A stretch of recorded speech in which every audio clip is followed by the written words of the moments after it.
You are a barren woman. Please, my king.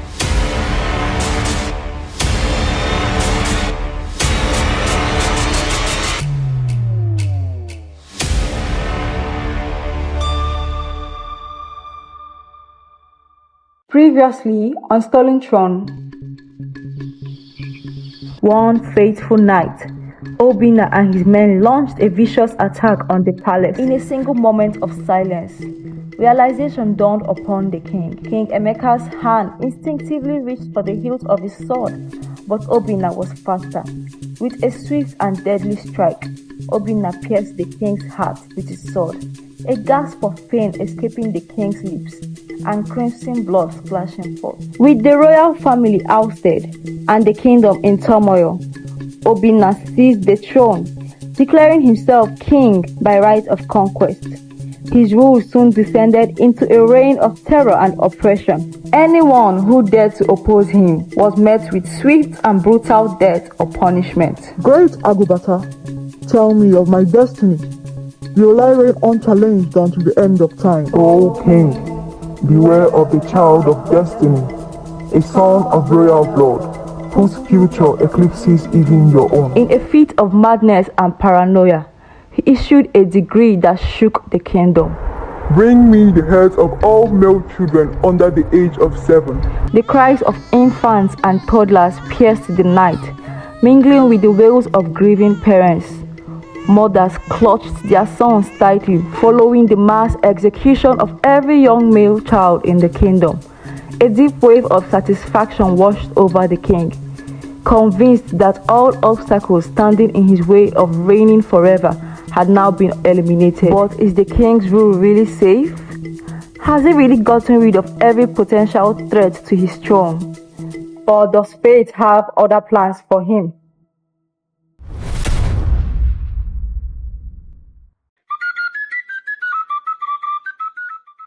In the aftermath of the massacre of all the young male children in the kingdom, the sadness that enveloped the village was palpable. Mothers continued to grieve uncontrollably, mourning the painful and early departure of their sons. And the fathers, no, they did not cry, for the men were not known to cry. But their pain spoke volumes in so many ways, in their silence, in their solemn but grim expressions, in the weight of their words when they spoke. The villagers turned to their chief, asking why they had forsaken them. God for our land, why have you abandoned us?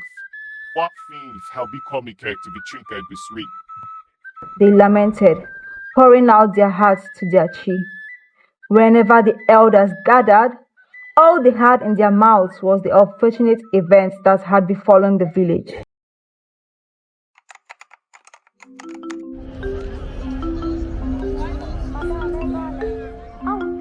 Many years had now passed, and the villagers had long resigned themselves to their tragic fate, when certain whispers of a strange masked man began to surface throughout the kingdom.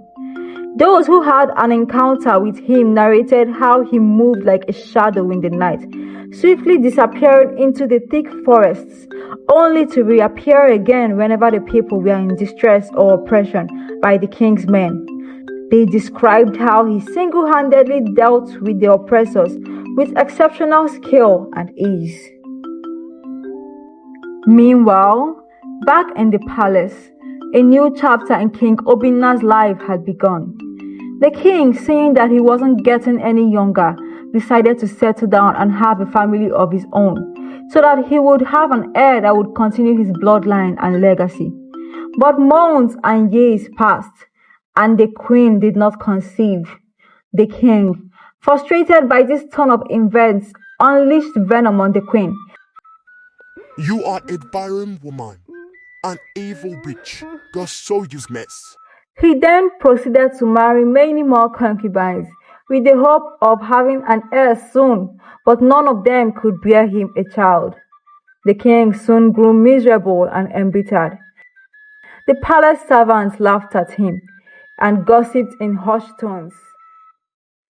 Yes, This is the way of the gods to punish the wicked king.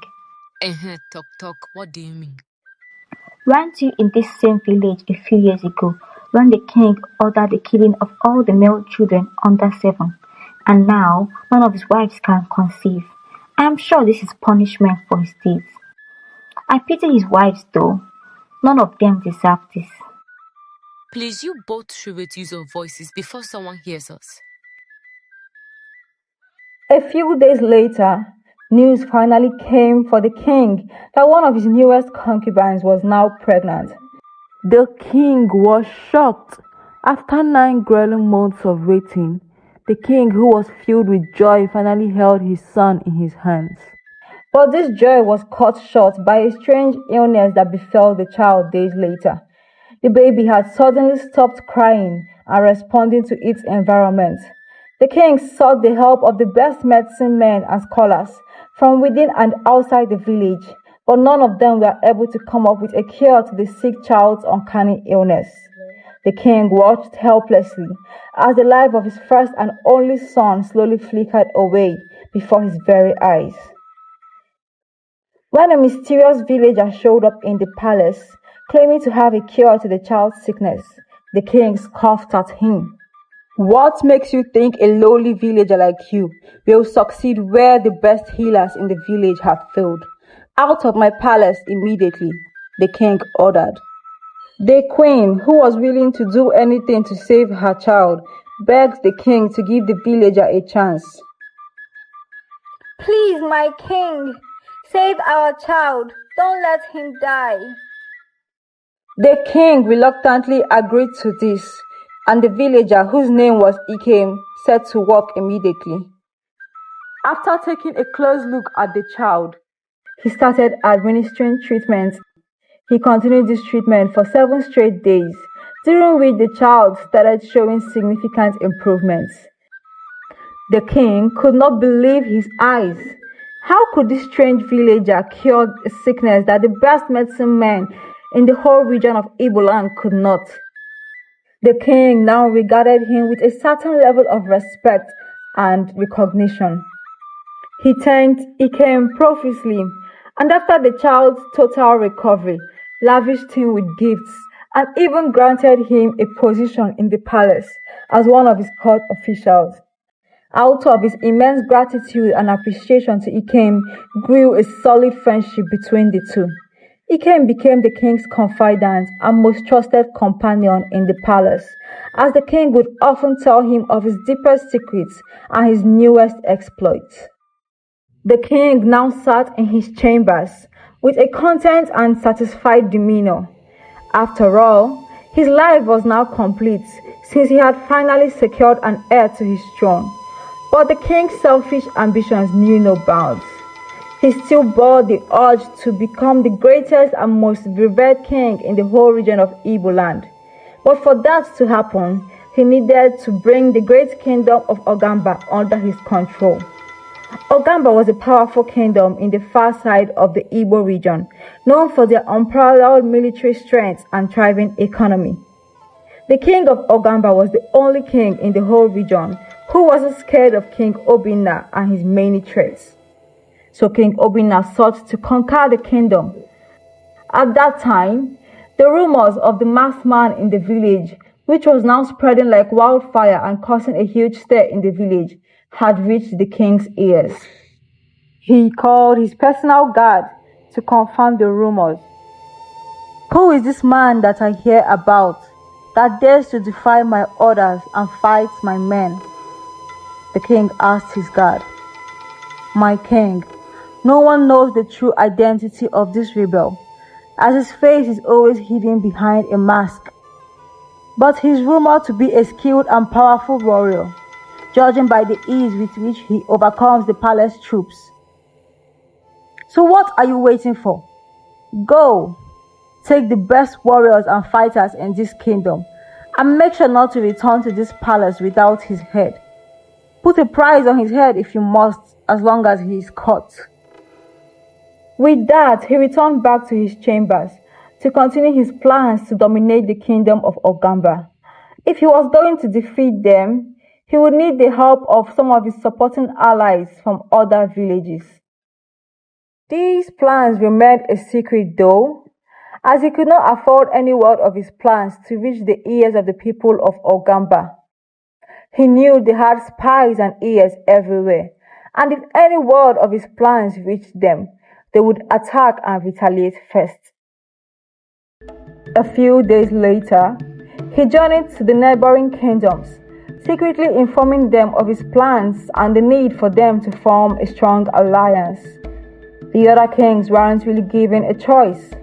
If they did not concede to King Obinna's demands, then they risked the possibility of having their own villages attacked and destroyed as well. Satisfied with the outcome of his short trip, the king beamed in his carriage as they journeyed back to the kingdom, when suddenly his train of thoughts was rudely interrupted by a loud noise outside. The king quickly alighted from his carriage, only to realize that they were surrounded and under attack.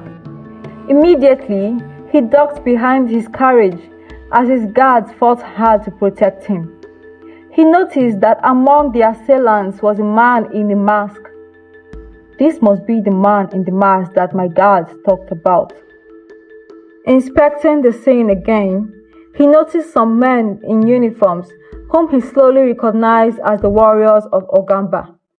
These only meant one thing, that word of his plans had leaked to them, and they had come to teach him a lesson. He needed to act fast if he was going to make it out alive. His guards were already being outnumbered. As he made to run for the bushes, away from the threat of the fight scene, his stomach was grazed by an arrow which was shot his way, causing him to stumble and fall to the ground. He looked up to find the imposing figure of the masked man, who now confronted him. I must say, I am quite disappointed, for I did not expect the king to be this cowardly to run during a fight. The masked man said as he took off his mask. The king stared in shock as he regarded the looming figure before him. He came. You are the masked man. I trusted you with all my plans and secrets. How dare you betray me? Trust you say. Betrayal you speak of. I am a Komofona, son of the late king whom you killed many years ago with your 2 hands. It was then that realization dawned on the king, and he remembered the words of his chief priest. O king, beware of the child of destiny, a son of royal blood, whose future eclipses even your own. Bringing the king back from his reverie, Ikemefuna continued. When my mother and her guard fled the palace during the coup masterminded by you, she was already pregnant with me. From the day I was born up until this day, I have lived with the sole purpose of exacting revenge on you. Oh, and it might interest you to know that the child you cherish so much is not yours. No, that's a lie. Chijoke is my son. I don't believe you. Ikemefuna then began to explain how all the events that had happened recently was only a part of his plan. He described how Queen Mma, the concubine of the king who supposedly bore him a child, was only a friend of his who was helping to carry out his plan. Mma was planted in the palace at 2 weeks old of pregnancy. After your marriage, she gave birth to the child, hence why you thought he was yours. A few days later, she fed the child a substance which made him go quiet, to which only I had the cure. When I came into the palace with the cure to the child's illness, my plan worked perfectly, as I was able to get close to the king and gain his total trust. The king gasped in pain as he now realized what a big fool he had been. He could not believe that his whole life up till now was only a lie. Ikemefuna dragged the injured king to his feet and tied him up. Together with the warriors of Ogamba, they journeyed back to the kingdom of Okpala, where Ikemefuna's men had already begun a purge of the king's followers, dismantling his power base and overthrowing his regime. With the help of the Ogamba warriors, all the king's supporters were successfully captured and thrown to the dungeon, where they were to be executed. Ikemefuna then revealed himself to the people, introducing himself as the only son of the late king of Okpala. The people danced and cheered with joy and thanked their chief for finally answering their prayers. A grand coronation was then held to officially crown Ikemefuna as the rightful king of Okpala. With the support and assistance of his father's old friend, King Obinna I of the kingdom of Ogamba, he set to work, restoring the kingdom to its former glory. His mother and uncle, Uchendu, who had now returned to the palace, felt a sense of nostalgia, as so much had changed in the past few years since they left. As Nneka's eyes welled up with tears, she reminisced the precious moments she spent with her husband within the same palace walls, the cherished memories they created together, and the love they shared. Now gazing lovingly at her son, she told him of how proud his father would be of him.